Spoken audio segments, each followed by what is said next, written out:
Hey guys, welcome back to my channel. So in today's video, I'm going to share with you guys universities in the UK that you should not apply to. Don't dare apply to this university.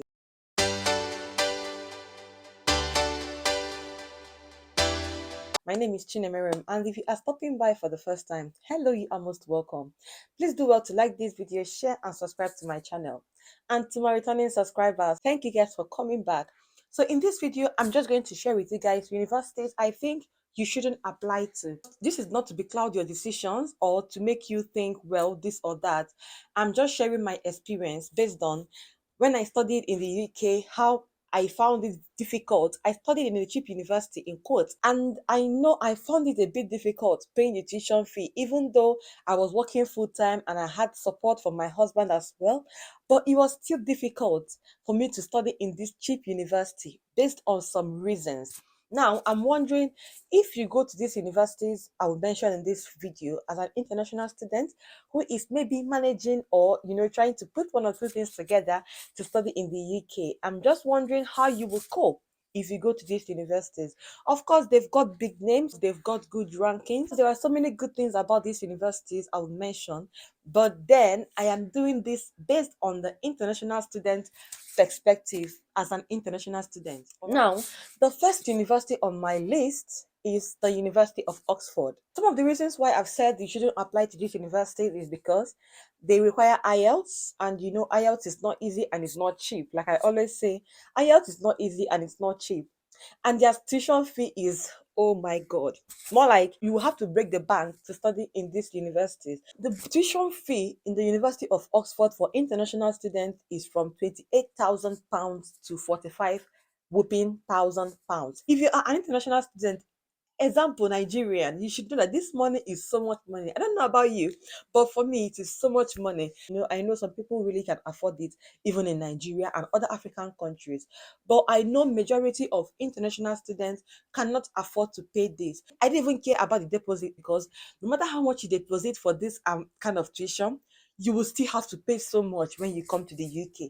And I'm imagining, how will you be able to balance this? How will you be able to work and balance this? Say for instance you're coming here and your plan is to work and balance the tuition. How will you even do it? Like, it is really not easy. That's why I'm saying Oxford, no go area. Anyway, the university is ranked gold in their teaching excellence framework, but who cares about the ranking? I mean, at the moment, what you're thinking is not even about the ranking. What you're thinking is about how you make money, how you will pay your tuition fee, how you will graduate, and enter into other things you have to do in life. There are some University of Oxford graduates that haven't found a job yet, and there are some these cheap university graduates that found a job before the University of Oxford graduates. So most times it's not wholly based on the university you went to, but what you have upstairs. When it comes to international student support and all, you should already know that University of Oxford do not have many international students in the university. First of all, because of this, their tuition fee. And what that means for you is, as an international student, if you eventually go there, you may find yourself to be a bit on your own. You know already that UK is lonely, so you need this connection with people to be able to socialize. And one of the places to socialize the most is in the school university. But imagine going to a university where there are not even enough international students. Who will you connect with? Who will you even make friends with? You get that kind of a thing. So that means for you as an international student, life will be a bit lonely for you.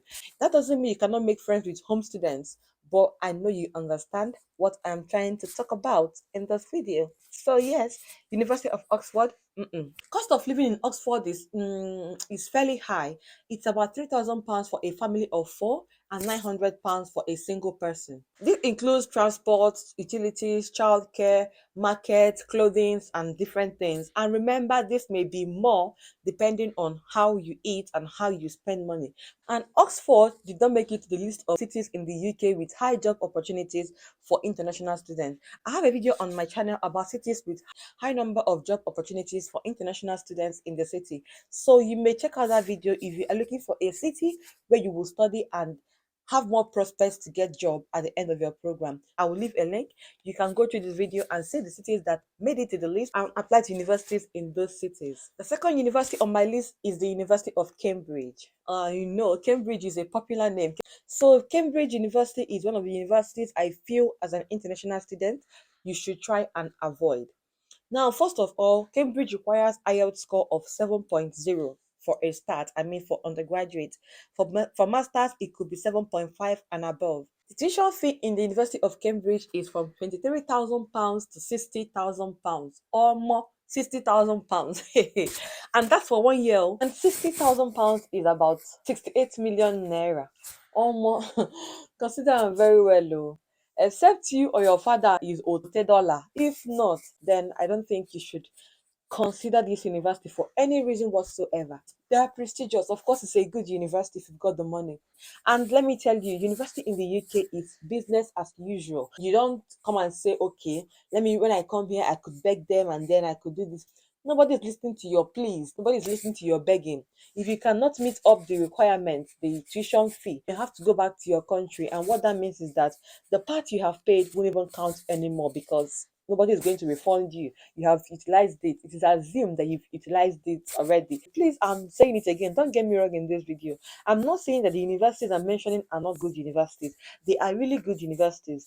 But as an international student coming to study in the UK, there are some things that will be on your mind. I don't know about you, but for me, yes, there are some things that will be on your mind. The university is ranked gold in teaching excellence framework. Of course, that's why it is Cambridge. It should be ranked gold. In fact, something beyond gold, it should be ranked diamond. With that kind of tuition fee, you should be ranked diamond. But then, yeah, it is ranked gold, and cost of living in Cambridge is, well, kind of fair. I would say kind of fair. It is not too costly, but it is a bit on the high side. So you may spend around £2,800 for a family of four. That's mom, dad, and two kids. And then you may spend around £800 for a single person. On the good side, the University of Cambridge offers so many scholarships. There is this recent one that is Gates Cambridge Scholarship. It's actually very available at the moment if you'd like to apply to that scholarship. I may put up a video on that, giving you the details of the scholarship. And Cambridge also made it to my list of cities in the UK with high number of job opportunities for international students. So I think these are the good sides about it. But you can also study in cities outside Cambridge and then look for job in Cambridge. You mustn't really study in University of Cambridge to get a job in Cambridge. The third one is London School of Economics. The IELTS score you'd require for this school is 7.0 minimum, and the tuition fee is from £23,000. The school is ranked bronze in the Teaching Excellence Framework. I'm wondering why this school is actually very costly when they are ranked bronze. But then there may be reasons why they have this high tuition fee. You already know that cost of living in London is not cheap. It is expensive to live in London. Because most of you watching me now already know, or you must have heard somewhere, that living in London is not for the light-hearted. London is expensive to live in. However, there are good sides to London as well, considering that there are so many blacks and international people, so you won't find it really difficult to socialize with people, make connections, have people to interact with. And also there are a high number of job opportunities in London. London is the heart of England. London is the heart of UK in general. There are some parts of London you will go to, you will feel like you are in Nigeria. I've gone to this market in London and I felt like I was in Nigeria because there was this Asian guy that kept saying like Yoruba words to me. So London, you not really find it very difficult to socialize. However, some universities in London are quite expensive, and housing and everything in London is not cheap. Like other universities, there are some scholarships in these other two universities I've mentioned before. But for London School of Economics, I haven't really seen so many scholarships in the university. The fourth university on my list is the University of St. Andrews. University of St. Andrews is located in Scotland. The IELTS score they need is 6.5. But that doesn't change the fact that the tuition fee is still very, very expensive. It is from £26,000 to £33,000 to study in the University of St. Andrews. If you are not in the UK and you're thinking, is it expensive? It is expensive. Let me be plain to you. The university is ranked gold, yes, in Teaching Excellence Framework. And remember that this tuition fee I'm mentioning now is subject to yearly increments. UK universities have this, will I say, policy that every year they tend to increase their tuition fee by a certain amount.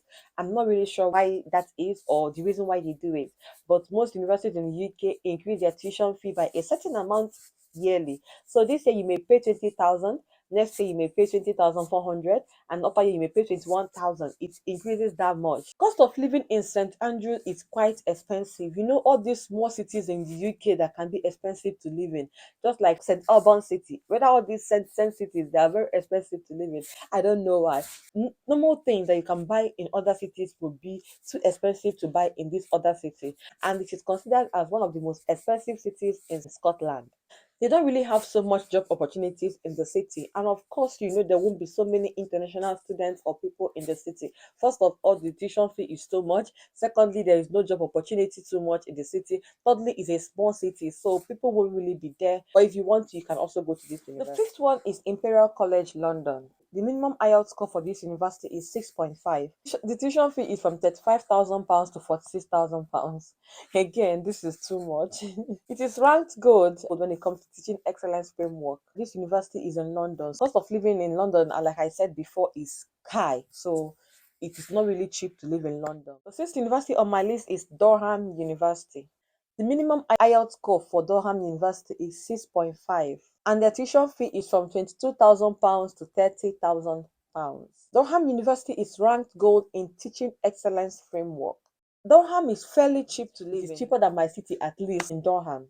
So Durham is good when it comes to living, the cheap place to live in, but the university is not cheap and there may not be many job opportunities. The seventh university on my list is Loughborough University. The minimum IELTS score for you to gain admission in Loughborough University is 6.5, and the tuition fee is from £20,000 to £25,000. Any university with tuition fee of £20,000 and above is expensive for me. Cost of living there is fairly cheap. The eighth university on my list is University College London. The minimum IELTS score for this university is 6.5. Their tuition fee is from £24,000 to £32,000. It is expensive. And again, University College London is in London. So, like I've said severally about London, you see the same applies here. Although other things may balance for London, like social life, like more opportunities for you to start something doing. Like if you're starting a business in London, you should know that if you put effort, you would make it in that business. London is still very expensive. Let's not forget that. And food is somehow cheap in London, actually. But like African foodstuffs are kind of cheap in London, depending on the markets you go to. The ninth university on my list is the University of Warwick. Warwick requires IELTS score of 6.5, and their tuition fee is from £22,000 to £45,000 a year. Mind you that this tuition fee I've been mentioning here since is for just 1 year. So if your course is for 2 years, then multiply the amount by 2. If your course is for 3 years, multiply the amount by 3. And also put into consideration the yearly increment that may come up. Fortunately, Warwick made it to the list of cities with high number of job opportunities for international students. Last university on my list is the University of Bath. The highest score for this university is 6.5, and the tuition fee is from £19,000 to £24,000. Cost of living in Bath for a family of 4 is estimated at £2,700 a month. And for a single person, it is estimated at £705 a month. And this is a recent estimation. Bath is known for its lively campus, and they offer great support to international students based on my findings online. It is the number one university in the UK for marketing.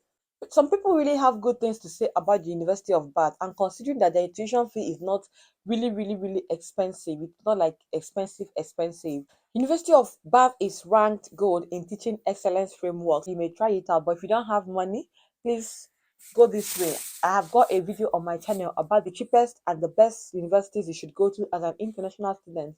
Check out that video as well, because it will guide you on the best ones to go for.